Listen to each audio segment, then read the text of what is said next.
Halo, saya ingin berbagi sebuah cerita pilu sebagai seorang menantu. Saya mengundang Anda untuk mendengarkan sebuah kisah tentang bagaimana beberapa hari setelah Lebaran, seluruh keluarga pergi untuk bakar-bakaran sate.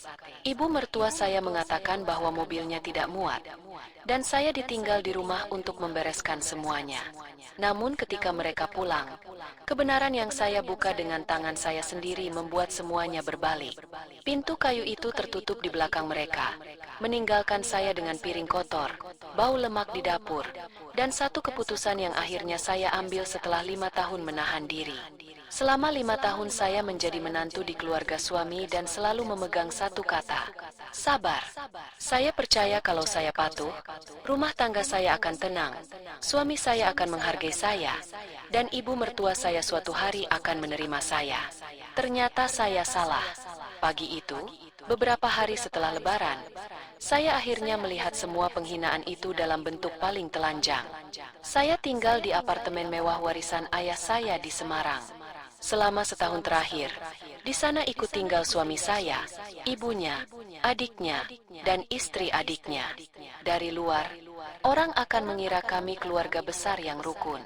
Kenyataannya, saya hanya seperti pembantu yang dibutuhkan saat bekerja dan disisihkan saat mereka mau bersenang-senang. Pukul 5 pagi saya sudah berada di dapur. Saya membumbui daging, mencuci sayur, mengupas bawang, menyiapkan minuman dingin, dan memastikan semua bekal untuk bakar-bakaran sate itu sempurna. Saya tahu selera mereka satu persatu. Ibu mertua saya, Bu Marni, suka daging lebih gurih. Suami saya, Damar, tidak suka terlalu pedas. Adik ipar saya, Joko, maunya banyak. Istrinya, Sulastri, paling cerewet soal tampilan makanan. Jadi semuanya saya siapkan tanpa celah. Menjelang setengah 8, mereka berkumpul di ruang tamu dengan pakaian bagus, parfum mahal, dan tawa keras. Bu Marni memakai blus merah cerah. Di lehernya terpasang kalung mutiara yang sebenarnya saya belikan tahun lalu dari gaji saya sendiri. Joko dan Sulastri tampil modis seperti hendak pergi liburan mewah. Damar sibuk menata rambut dan memeriksa ponselnya.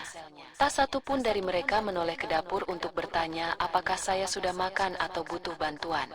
Saya membawa kotak pendingin ke dekat pintu, menyeka keringat, lalu berkata pelan, "Bu, semuanya sudah siap. Tunggu saya 5 menit." Ya, saya ganti baju. Lalu kita berangkat. Bu Marni menatap ke arah mobil yang parkir di bawah, lalu memandang Joko dan Sulastri. Setelah itu matanya berhenti di wajah saya. Mobil Joko sempit, barang juga banyak. Naira, kamu di rumah saja, jaga apartemen, cuci piring, cuci spray dan handuk, sekalian rapikan rumah.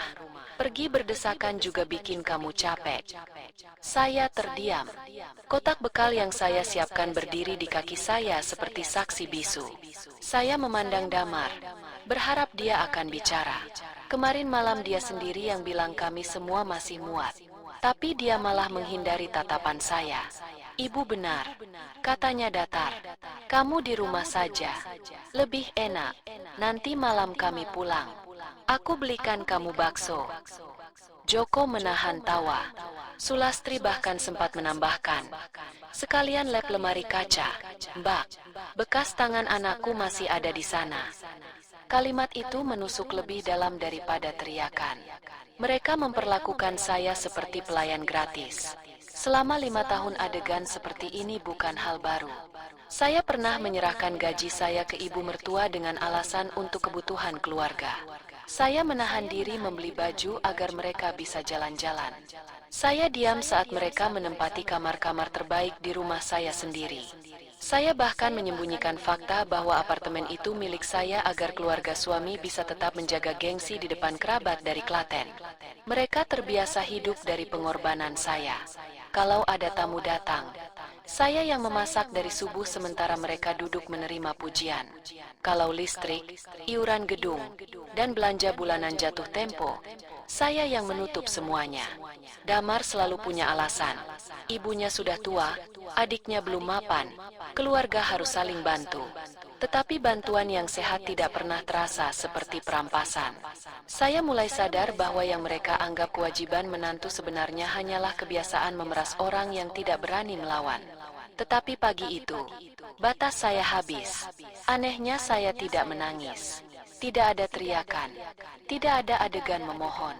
Saya hanya mengangguk dan berkata, "Baik, selamat bersenang-senang." Mereka tampak puas dengan kepatuhan saya. Pintu tertutup. Tawa mereka menghilang di koridor. Saya berdiri di tengah dapur yang berantakan, lalu berjalan ke jendela dan melihat mobil mereka keluar dari halaman. Saat itulah saya memutuskan, hari itu akan menjadi hari terakhir mereka hidup nyaman dari keringat saya. Saya tidak mencuci satu piring pun. Saya masuk ke kamar, membuka lemari, dan memilih gaun hitam yang selama ini saya sembunyikan karena Bu Marni selalu menyebut pakaian saya terlalu mahal dan tidak pantas. Saya mengoleskan lipstik, merapikan rambut, mengambil tas, kunci mobil, dan turun ke parkiran bawah tanah. Mobil itu hadiah ayah saya saat saya lulus kuliah. Keluarga suami saya mengira saya hanya meminjam dari teman. Saya tidak pernah membantah karena saya tahu, kalau mereka tahu itu milik saya, mereka akan menggunakannya untuk pamer. Di lorong saya berpapasan dengan tetangga saya, Bu Pak ini. Dia menatap saya dari ujung kepala sampai kaki, kaget melihat saya berdandan rapi. "Loh, Naira, mau kemana? Bukannya keluargamu tadi pergi bakar-bakaran?" "Saya ada urusan mendadak, Bu." "Selamat Lebaran," jawab saya sambil tersenyum tipis. Saya meluncur ke pusat kota, ke sebuah gedung yang di basementnya terdapat fasilitas brankas pribadi. 3 tahun lalu, ketika saya memergoki Bu Marni mengobrak-abrik laci saya mencari perhiasan, saya mulai menaruh semua dokumen penting di sana. Di ruangan sunyi itu, saya membuka brankas nomor 89 dengan kode tanggal lahir ayah saya dan mengambil map coklat berisi hidup saya. Di dalamnya ada akta nikah saya dengan Damar. Ada sertifikat kepemilikan apartemen 3 kamar di apartemen Gria Kenanga, atas nama saya pribadi. Ada surat wasiat ayah saya, Pak Darmo, yang mewariskan apartemen, simpanan bank, dan sebuah ruko di Jalan Pandanaran. Ada rekening koran tabungan dan investasi saya. Dan yang paling penting, ada flash disk kecil berisi rekaman audio percakapan Bu Marni dan Damar. Saya menyimpan semuanya di tas lalu langsung menuju kantor pengacara saya. "Pak Prasetyo, saya sudah membuat janji jauh sebelum Lebaran, karena sebenarnya saya sudah lama mengumpulkan keberanian. Bukan mudah bagi saya untuk menerima bahwa pernikahan yang saya pertahankan setengah mati ternyata hanya memberi tempat aman bagi orang-orang yang berniat mengambil semuanya dari saya. Pak Prasetyo pria yang tenang, rapi, dan tidak banyak basa-basi. Kantornya berada di jalan kecil yang teduh, jauh dari hiruk-pikuk pusat kota. Begitu saya duduk, saya langsung mengeluarkan dokumen satu persatu. Dia memeriksanya dengan teliti, mulai dari tanggal pembelian apartemen, stempel notaris pada surat wasiat, sampai legalisasi rekening koran. Saya melihat bagaimana alisnya sempat rangkat saat menyadari bahwa hampir seluruh tulang punggung keuangan rumah tangga itu ternyata ada di pundak saya. Setelah beberapa menit, dia menatap saya dan berkata, "Semua harta ini murni milik ibu, diperoleh sebelum menikah atau lewat warisan. Keluarga suami ibu tidak punya hak hukum atas satupun." Saya mengangguk, lalu mendorong flash disk ke arahnya. "Dokumen ini baru setengah cerita, Pak. Tolong dengarkan yang satu ini." Beberapa detik kemudian, suara Bu Marni memenuhi ruangan. "Damar, kamu harus bujuk dia. Apartemen itu mahal. Bikin saja nanti jadi atas nama kalian berdua. Gajinya juga suruh kasih ke ibu." Perempuan pegang uang itu bikin rusak. Lalu suara Damar terdengar, tenang dan menusuk. "Pelan-pelan saja, Bu. Apartemen itu nanti saya paksa balik nama. Tabungan bersama juga saya tarik sedikit-sedikit. Sebagian saya alihkan dulu ke Joko sama Sulastri buat usaha. Naira nggak paham soal uang. Dia nggak akan sadar." Rekaman itu berakhir dengan tawa puas mereka. Pak Prasetyo melepas kacamatanya. Ini sangat kuat. Ada unsur penipuan, penggelapan aset, dan kekerasan psikologis. Kalau Ibu siap, kita mulai hari ini. Saya menjawab tanpa ragu. Saya ingin gugatan cerai diajukan sekarang. Dan semua rekening yang terkait dengan Damar harus dibekukan sebelum mereka sempat memindahkan apapun lagi. Selama hampir 2 jam kami menyusun langkah. Kami membicarakan kemungkinan mereka memindahkan aset, menyembunyikan bukti, atau memainkan peran korban di depan kerabat. Saya meminta semuanya dilakukan cepat, bersih, dan sah. Saya tidak ingin ada celah bagi Damar untuk memutarbalikkan keadaan. Setelah menandatangani surat kuasa, saya langsung ke bank tempat semua rekening saya dan rekening gabungan kami dikelola. Di ruang VIP saya meminta seluruh rekening koran dicetak. Dari lembar-lembar itu saya menemukan apa yang selama ini saya curigai. Sebulan sebelumnya, tepat ketika Joko dan Sulastri mulai bicara soal usaha minuman, ada transfer 200 juta rupiah dari rekening bersama kami ke rekening Sulastri. Keterangan transfernya bahkan tertulis jelas. Pinjaman tanpa bunga untuk usaha. Tangan saya dingin, tetapi kepala saya justru sangat tenang. Saya menatap manajer cabang dan berkata, bekukan semua rekening lama, nonaktifkan seluruh akses aplikasi, batalkan semua kartu, pindahkan seluruh dana pribadi saya ke rekening baru, dan buat kartu baru hari ini. Prosesnya cepat. Begitu rekening lama menjadi kosong, saya merasa seperti memutus selang yang selama ini memberi makan kemalasan keluarga suami saya. Saat keluar dari bank, saya mendengar suara Sulastri dari arah ATM. Kok enggak bisa sih? Damar bilang uangnya ada. Saya berhenti.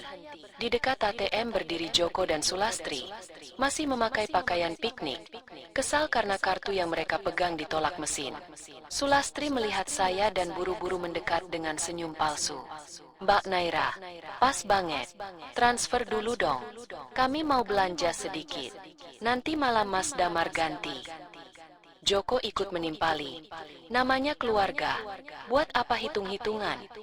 Saya menatap mereka lama, lalu berkata pelan, keluarga, tadi pagi kalian meninggalkan saya di rumah untuk cuci piring. Sekarang butuh uang. Baru ingat saya, mulai hari ini, jangan harap dapat 1 rupiah pun dari saya. Kalian sudah cukup lama hidup dari saya. Pergi cari uang sendiri. Saya tinggalkan mereka sebelum mereka sempat balas berteriak. Tujuan saya berikutnya adalah kantor agen properti di Jalan Veteran.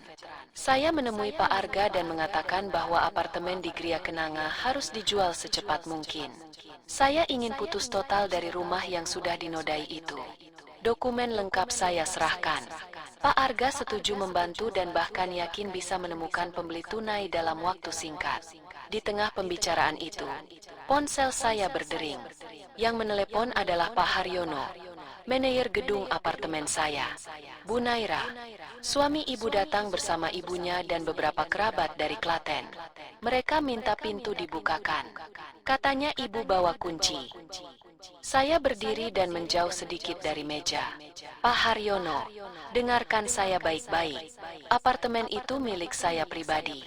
Mulai saat ini, Damar, Bu Marni, dan seluruh kerabat mereka dilarang masuk ke gedung maupun ke unit saya. Kalau mereka memaksa, panggil polisi. Pak Haryono terdiam sesaat, lalu menjawab tegas. Baik, Bu, saya mengerti. Setelah urusan penjualan beres, saya langsung menelepon tukang kunci langganan gedung, Pak Tarjo. Sore itu juga saya pulang ke apartemen dan mengganti seluruh sistem kunci, dari sidik jari sampai kunci cadangan mekanis. Saat bor menembus plat pintu dan baut lama dicopot satu persatu, rasanya seperti mencabut paku dari luka lama. Tidak ada lagi akses untuk orang-orang yang merasa rumah saya milik mereka. Saat panel baru berhasil mengenali sidik jari saya tahu satu hal, rumah itu akhirnya kembali menjadi benteng saya. Menjelang sore, saya memutuskan satu hal lagi. Saya ingin melihat sendiri bagaimana keluarga itu panik ketika sumber uang mereka tertutup. Saya tahu tempat yang mereka datangi. Restoran sate populer di pinggir kota, Sate Bukit Menoreh. Saya parkir di seberang jalan, menurunkan kaca sedikit, menyalakan perekam suara, dan menunggu. Tak sampai 15 menit, mereka keluar. Pagi tadi mereka berangkat penuh gaya. Sekarang wajah mereka pucat, kusut, dan marah. Damar mengguncang kartu di depan ibunya. Bu, semua kartu error. Debit, kredit, semuanya. Tadi saya sampai harus pinjam teman buat bayar tagihan. Bu Marni membentak. Pasti Naira yang berbuat ulah. Joko ikut menyela dengan ceroboh. Bukan cuma kartu Mas Damar. Kartu yang dikasih ke Sulastri juga mati. Uang 200 juta yang Mas kasih ke kami sudah kepakai buat DP barang. Sekarang kami juga nggak punya uang bantu kamu. Bu Marni langsung menepuk bahu anaknya. Pelan-pelan. Kalau Naira tahu soal itu, habis kita. Setiap kata terekam jelas. Saya duduk diam di dalam mobil dan merasa puas bukan karena dendam, tetapi karena akhirnya kebusukan mereka keluar dari mulut mereka sendiri. Ketika Bu Marni menyadari mobil saya terparkir tak jauh dari sana, dia berusaha menyeberang ke arah saya. Saya cukup menaikkan kaca, menyalakan mesin, dan pergi. Sebelum malam turun penuh, Pak Haryono kembali mengabari saya bahwa kerabat dari Klaten yang dibawa Bu Marni sudah memenuhi area tunggu. Mereka datang membawa karung oleh-oleh, peti buah, bahkan berharap bisa menginap ramai-ramai di unit saya. Mendengar itu, saya justru semakin mantap. Selama ini Bu Marni suka memamerkan hidup mewah yang bukan miliknya sendiri. Malam itu, kebohongan itu akan runtuh di depan orang-orang yang selama ini dia tipu. Malam itu, panggung utama sudah menunggu di lobi apartemen Gria Kenanga. Saat saya tiba, lobi sudah penuh kerabat dari Klaten yang dibawa Bu Marni untuk pamer. Mereka duduk dengan karung oleh-oleh, peti buah, dan wajah sebal. Anak-anak berlarian. Lantai kotor. Beberapa di antara mereka tampak kesal karena sejak siang hanya bisa menunggu di sofa lobi. Pak Haryono berdiri bersama beberapa petugas keamanan, mencoba menjaga situasi tetap terkendali. Saya sudah tahan mereka seharian di sini, Bu, katanya. Tapi mereka tetap menunggu. Terima kasih, Pak, jawab saya. Tak lama kemudian Pak Prasetyo datang membawa map besar.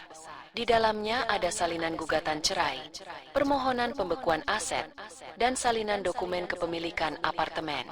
Pak Haryono juga sudah menyiapkan pemberitahuan resmi bahwa Damar, Bu Marni, dan rombongannya dilarang masuk ke unit 152. Kami belum lama duduk ketika pintu putar terbuka. Damar, Bu Marni, Joko, dan Sulastri masuk dalam keadaan compang-camping. Begitu melihat saya duduk tenang dengan pengacara di samping, wajah Bu Marni berubah ganas.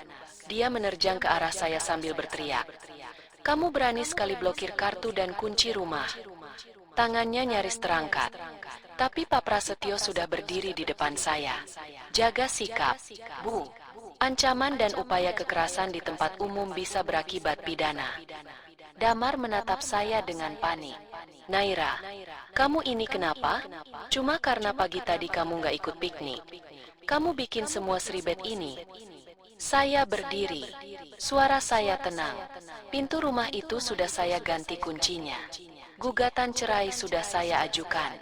Permohonan pembekuan aset juga sudah berjalan. Mulai malam ini, kita bicara lewat hukum. Kerabat mereka saling berpandangan. Joko melompat maju. "Apa hakmu usir kami? Apartemen ini dibayar kakakku." Tanpa emosi, Pak Prasetyo mengangkat salinan sertifikat. "Apartemen ini milik Ibu Naira Maheswari. Diperoleh sebelum menikah. Bapak Damar dan keluarganya tidak punya hak kepemilikan atau hak tinggal." Pak Haryono segera menunjuk pengumuman resmi di dekat lift. Beberapa orang mulai berbisik. Wajah Damar pucat. Selama ini dia berbohong kepada keluarganya bahwa apartemen itu hasil jerih payahnya. Kebohongan itu pecah di depan semua orang. Damar tiba-tiba mengubah nada. Matanya memerah dan suaranya melunak seperti dulu ketika ingin memanipulasi saya. Naira, kita sudah 5 tahun bersama. Jangan sejauh ini. Ibu memang suka bicara kasar. Tapi dia orang tua. Aku bisa perbaiki semuanya. Tarik gugatan itu. Saya tertawa kecil tanpa senyum. Perasaan? Di mana perasaanmu ketika kamu berencana merampas warisan ayah saya? Di mana perasaanmu ketika kamu diam-diam transfer 200 juta rupiah ke adikmu? Saya mengambil rekening koran dari tangan Pak Prasetyo dan melemparkannya ke dada Damar. Lembar-lembar kertas berjatuhan di lantai lobi. Semua orang melihat angka-angkanya. Bu Marni panik dan masih mencoba membela diri. Kalau anak saya bantu adiknya, apa salahnya? Kamu ini istri kok hitung-hitungan. Saya tidak membalas dengan argumen. Saya mengeluarkan flash disk, menyerahkannya ke Pak Prasetyo. Lalu dia memutar rekaman itu lewat tablet dengan volume keras. Suara Bu Marni dan Damar memenuhi lobi. Kata-kata mereka tentang balik nama apartemen, menarik tabungan, dan menganggap saya bodoh terdengar jelas. Reaksi orang-orang datang seketika. Kerabat dari Klaten yang sejak siang mengeluh langsung marah. Salah seorang dari mereka menunjuk Bu Marni sambil berkata, "Jadi selama ini kamu pamer rumah mewah di Semarang padahal numpang di rumah menantu?" Tetangga-tetangga yang lewat juga ikut menatap jijik. Semua topeng runtuh. Sulastri menunduk. Joko mundur. Bu Marni terduduk di sofa. Damar, yang mungkin sadar semuanya selesai, tiba-tiba berlutut di depan saya. "Naira, maaf, aku salah. Tarik gugatan itu. Uang 200 juta akan aku suruh Joko kembalikan. Jangan usir kami." Saya melangkah mundur agar dia tidak menyentuh saya. Semuanya sudah terlambat. Kamu menangis bukan karena menyesal, tetapi karena takut kehilangan uang dan tempat tinggal. Saya menoleh ke Pak Haryono. "Pak, setelah ini silakan kosongkan lobi." Lalu saya pergi bersama Pak Prasetyo. Di belakang saya terdengar isak tangis Damar, suara kerabat yang saling menyalahkan, dan amarah Bu Marni yang akhirnya berubah jadi ratapan. Untuk pertama kalinya dalam 5 tahun, saya tidak menoleh. Malam itu saya tidak kembali ke apartemen. Saya tahu keluarga itu belum benar-benar selesai membuat kekacauan. Karena itu saya memilih menjauh dan menuju Galeri Ukir Darmo, usaha kayu peninggalan ayah saya di Jalan Pandanaran. Yang menjaga tempat itu adalah Paman Darno, sahabat ayah saya. Meski sudah larut, dia masih terjaga di bagian belakang. Begitu mendengar cerita saya, wajahnya mengeras. "Bagus kamu berhenti tepat waktu. Kalau ayahmu masih hidup, dia juga akan menyuruhmu melakukan ini." Saya meminta satu hal. Mulai besok tak seorang pun dari keluarga Damar boleh masuk ke galeri. Saya juga mengungkapkan rencana saya menjual apartemen dan mengubah ruko itu menjadi kafe buku. Impian yang pernah saya simpan sejak muda. Paman Darno setuju menjaga semuanya untuk saya. Setelah itu saya pindah sementara ke Hotel Telaga Arum. Di resepsionis, petugas menyerahkan sebuah paket kecil. Ada pria yang mengaku suami ibu. Dia meninggalkan ini. Di kamar, saya membuka paket itu. Isinya cincin perak murahan yang pernah Damar berikan saat kami masih pacaran dan sepucuk surat berisi permohonan maaf, janji berubah, dan usaha menyalahkan ibunya atas semuanya. Saya membaca sampai selesai tanpa rasa apa-apa. Dulu cincin itu pernah saya simpan sebagai kenangan masa muda. Malam itu benda itu hanya terlihat seperti simbol janji palsu yang dibungkus kata-kata manis. Cincin dan surat itu saya buang ke tempat sampah. Malam itu saya tidur paling nyenyak dalam 5 tahun. Keesokan paginya saya sarapan menghadap danau. Sudah lama saya tidak makan dengan tenang tanpa memikirkan siapa yang harus dilayani lebih dulu. Saat membuka berita lokal di ponsel, saya melihat video viral tentang keributan di lobi apartemen mewah semalam. Rupanya setelah saya pergi, Bu Marni dan Joko membuat onar, memaki satpam, dan polisi benar-benar datang. Damar mencoba menenangkan semuanya, tetapi justru makin mempermalukan diri sendiri di depan kamera ponsel para penghuni. Saya tidak merasa senang ataupun kasihan. Bagi saya, itu hanya akibat dari perbuatan mereka sendiri.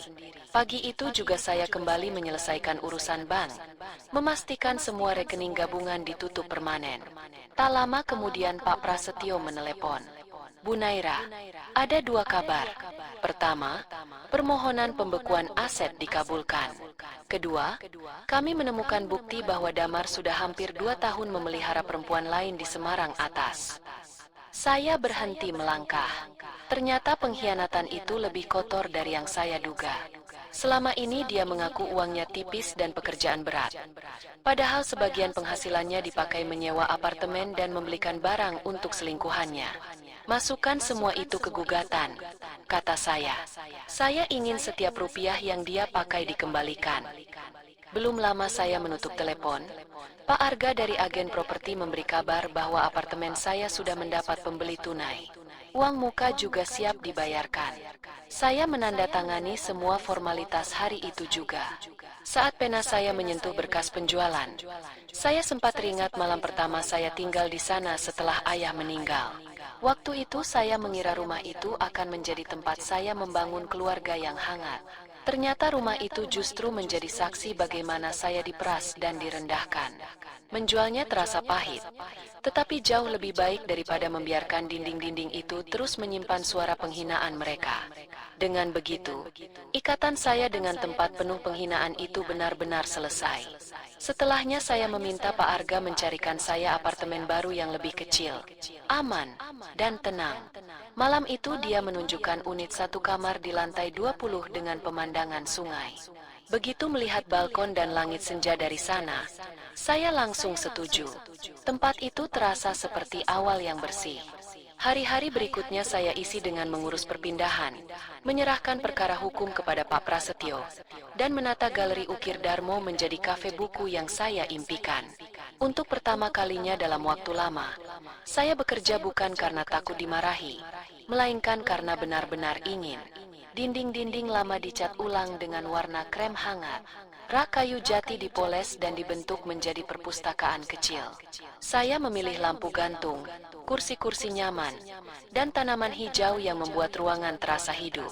Setiap perubahan kecil terasa seperti saya sedang membangun ulang diri saya sendiri. Ruangan itu perlahan berubah menjadi tempat yang hangat. Seminggu kemudian sidang pertama digelar di Pengadilan Negeri Semarang. Saya datang dengan setelan biru muda dan kepala tegak. Damar sudah menunggu di sana bersama Bu Marni. Saya hampir tidak mengenali mereka. Dalam beberapa hari saja, wajah mereka seperti menua bertahun-tahun. Di persidangan, Pak Prasetyo menyajikan semuanya dengan rapi. Bukti harta pranikah saya, surat wasiat ayah, sertifikat apartemen, mutasi rekening, transfer 200 juta rupiah ke Sulastri, rekaman audio, sampai bukti perselingkuhan Damar. Pengacara Damar mencoba membantah, tetapi angka-angka dan dokumen tidak bisa diajak berbohong. Ketika foto-foto Damar bersama perempuan simpanannya ditunjukkan, ruang sidang gaduh. Bu Marni memegangi dada. Damar menunduk, keringatnya bercucuran, dan tak mampu menjawab pertanyaan hakim dengan lurus. Semua dalih tentang lelaki yang kelelahan bekerja, suami yang sabar, dan anak yang berbakti runtuh dalam beberapa menit. Yang tersisa hanya seorang pria pengecut yang terlalu lama bersembunyi di balik uang istrinya sendiri. Putusan akhirnya dibacakan pada sidang berikutnya. Gugatan cerai saya dikabulkan. Apartemen lama, ruko, dan seluruh warisan ayah dinyatakan milik pribadi saya.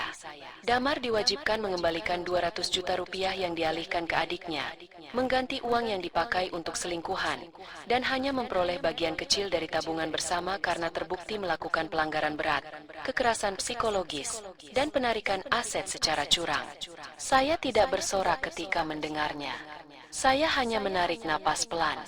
Kemenangan itu bukan soal membalas dendam dengan teriakan.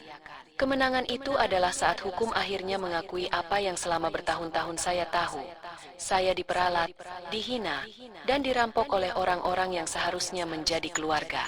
Ketika saya keluar dari gedung pengadilan, napas saya terasa lapang. Pak Prasetyo memberi selamat lalu pamit. Saya sempat berdiri di tangga, menikmati matahari pagi, sampai terdengar langkah tergesa-gesa dari belakang. Damar mengejar saya dengan wajah hancur. Naira, aku sudah kehilangan segalanya. Tempat kerja mungkin akan memecatku. Ibu masuk rumah sakit. Tolong, kurangi saja tuntutan itu. Saya menatapnya lurus. Putusan sudah dijatuhkan. Itu uang saya. Jalan ini kamu pilih sendiri. Dia tampak mau mengatakan sesuatu lagi, tetapi saya sudah berbalik. Saya masuk ke mobil, menyalakan mesin, dan melaju menuju hidup baru saya. Di depan ada apartemen kecil di lantai 20. Ada galeri ukir Darmo yang sedang berubah menjadi kafe buku, dan ada ketenangan yang selama ini tidak pernah saya miliki. Untuk pertama kalinya, saya tidak pulang sebagai menantu yang ketakutan, melainkan sebagai perempuan yang mengambil kembali hidup, rumah, uang, dan martabatnya dengan tangan sendiri. Nasib seorang wanita pada akhirnya bergantung pada dirinya sendiri. Menahan kekejaman berarti kejam pada diri sendiri. Pengorbanan hanya berharga jika dibenarkan. Dan kebahagiaan sejati dimulai pada saat kita menemukan keberanian untuk melepaskan masa lalu untuk mencintai diri sendiri. Terima kasih para pendengar yang terhormat telah meluangkan waktu untuk kisah ini. Saya doakan Anda sehat selalu, damai dalam keluarga, dan kebahagiaan tak terbatas. Jika Anda menyukai cerita ini, silakan berlangganan saluran ini untuk mendukung kami dan mendengar banyak cerita menarik lainnya di masa depan. Sampai jumpa dan sampai bertemu lagi di video-video selanjutnya. Yeah.